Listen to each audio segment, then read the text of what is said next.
G'day YouTube, JB from Oz here. So, just a quick insert video on the little Mamod steam train. I have commenced pulling it to pieces and stripping all the paint off in preparation for a new coat of paint.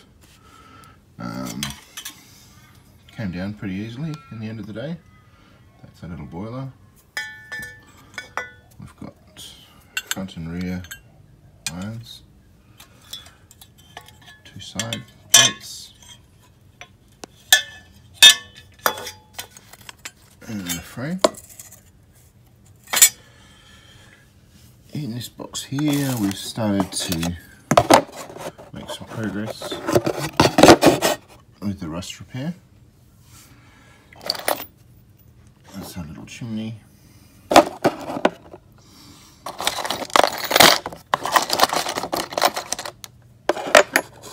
Clean up of our link arms. The wheels need a bit of a clean up still.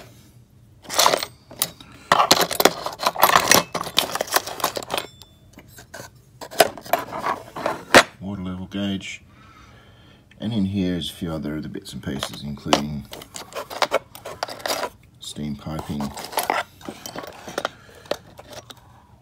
control, other bits and pieces. I have gotten to the first coat of paint. There's a little bit of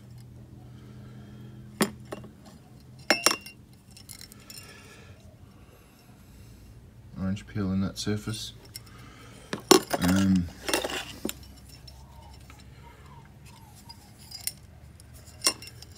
Sort of don't know quite how far to go with it, but that's the colour scheme we're going with. It's going to be a blue with a black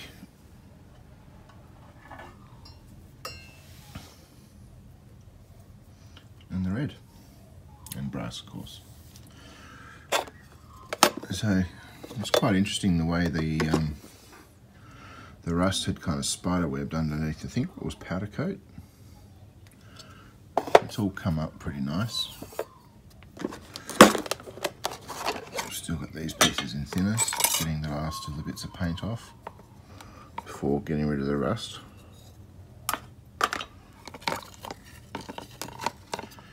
Spoiler panel. Yeah, this is the sort of spider webbing you see on most of the bits. And that's just soaking in thinners there to get the last of the paint of those bits. Still going on to those.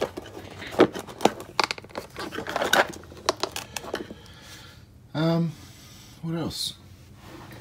Over in the back, you'll notice bits of the James Coombes. I've pulled this down. I've got some stills of various stages of this one as well. Most of the machining looks reasonably good, but just minor details. Like, why would you drill the holes off center?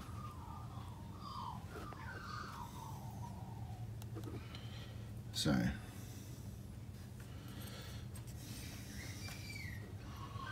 I'm sort of trying to clean up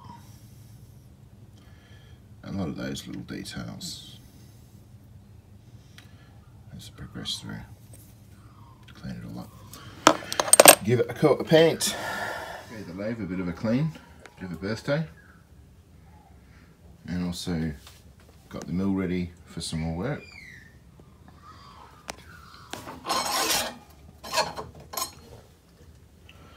I made an M12 drawbar because the one that was in there was the imperial size. So I can now, so that gives me the ability to actually hold my tooling in place in the quill as opposed to running a mill with side load without a drawbar in place. Down to a very small pile of items left to sort through. Most of these are bits of stock That's bits off the lathe rebuild still, just sort of finalised through. Some ball screws I'm looking at putting onto the RF30.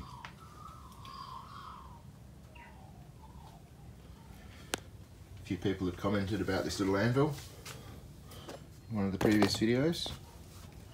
That's just made out of a section of railroad. Many people have done that, I guess. But yeah, it's quite a little handy little hammering spot.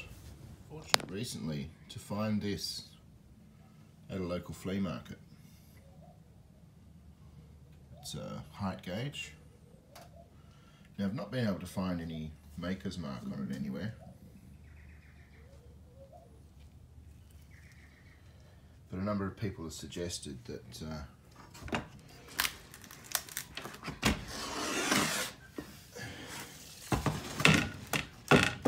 it would be quite handy to use as a carnival ride height tester. And, cute things about it, it's got a foot dial, a head dial, and a quick release, which all seems pretty cool. So, as I say, I'm not sure quite what make this is, but it does seem to be quite well made, and the box seems quite sturdy, so I'm not sure if it's Chinesium. Has some fairly decent English instructions. Maybe once I clean up down here it'll actually show up. Came with a 3-inch standard. Looks like a marking probe of some sort. And a finger, 1/2 inch. Obviously it looks like it's had some rust in its time.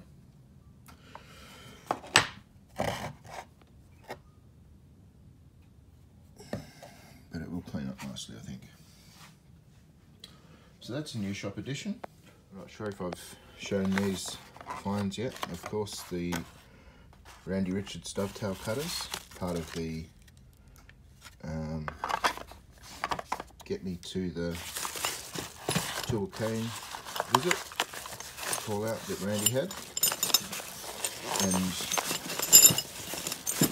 these beauties here, I'm not sure if I've shown these yet, but this is a set of Z squares, or Z squares as they might be known down under.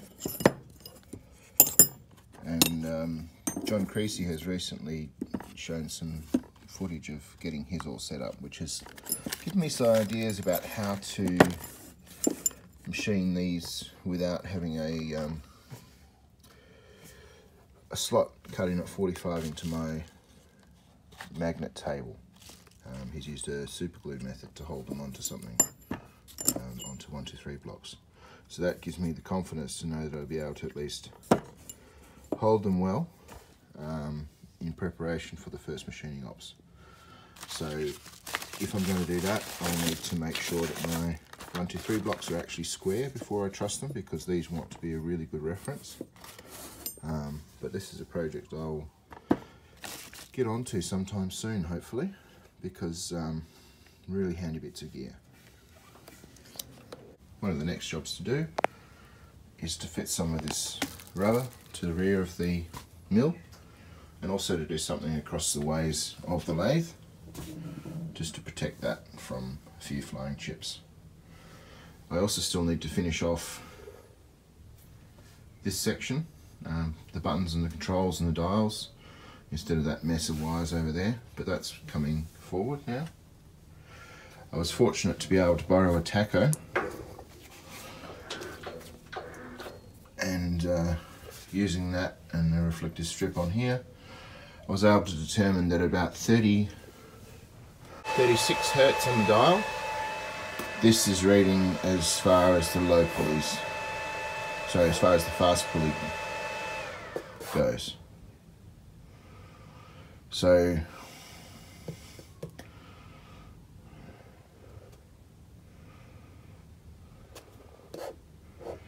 I can actually go faster than this if I go to 50 hertz. low H, so I was on low. I was up to about 500 here. And then if I need to go slow, 360 to 170, that's about half. I can drop that down to about 18 Hertz. And I'm down to what the low speed pulley is. So that's actually a pretty good gearing. Depending on how much torque there is in the motor, but of course with the gearing I've got, I can bring torque to wherever I need it. I'll actually end up with a high speed than 1400 and the ability to go slower. So that's actually a really good working range. I'm quite happy with that. So yeah, that's of course because this motor wasn't the original motor. The pulleys weren't the original pulleys. I just basically threw together something so it would work. So yeah, at the moment, at 36, it's running as if it's on the fast pulley, which means I can go faster, which is better for doing smaller radius. As you go in, of course, you need higher surface feet. So that's a really good spot to be. I'm quite happy about that. I've probably said that 3 times already. Further progress in the workshop. I was fortunate enough to acquire from the study this piece of artwork that my wife has put together. This was the splashback to the table in the study, which is now being redesigned a little bit. So it gives me something just to put over that headboard there and make it neat. These walls now are looking pretty clean and clear, which means I can start to put my stickers up, which will be good too. I have a big sticker wall here. I've still got the grinder on this little pedestal, but I don't know if it's going to stay there. But yeah, I'm finally getting to a spot where I can actually finish some of the urgent projects to finish before I start working. I still need to make a return spring for the RF. I need to finish off the clamp bolt for the quill. That's where I'm up to there. I just need to cut the relief in the other pin, and then that clamp bolt's done. Spring release, everything is good. Fitting up the DROs will be really handy. I've been using the lathe without DRO, and you know, you can get stuff done, of course. People have been doing it for millennia like that. But why not use it? The Z reader is already on, so I need to finish out a couple of those projects. But it's starting to feel like the project pile is shrinking to a point where I can actually do something and getting some projects done. So fun. Thanks for watching. I've got some still photos of some of the other progress on the Mamod, which I'll throw up, and also some of the photos of the steam engine as I pulled them down. But the steam engine, it ran reasonably nicely. There was a bit of thunking and clunking.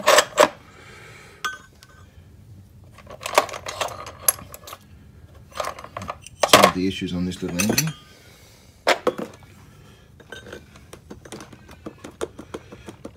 That's held on with a grub screw, and of course it ended up wobbling loose.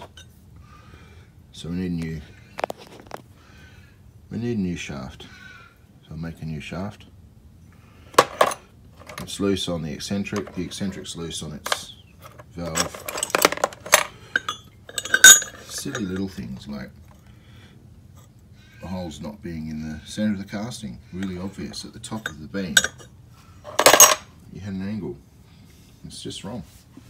So I want to sort all that out, put it all right. Collection of surface gauges over there coming together. Progress, my friends. This is just a couple of projects, not a big pile of mess now. Yeah, it's a big pile of mess, but it's only a couple of projects out. Thanks heaps for watching. Hope you find this useful. Thanks heaps for watching. Please like, share and subscribe. I look forward to comments. Always handy.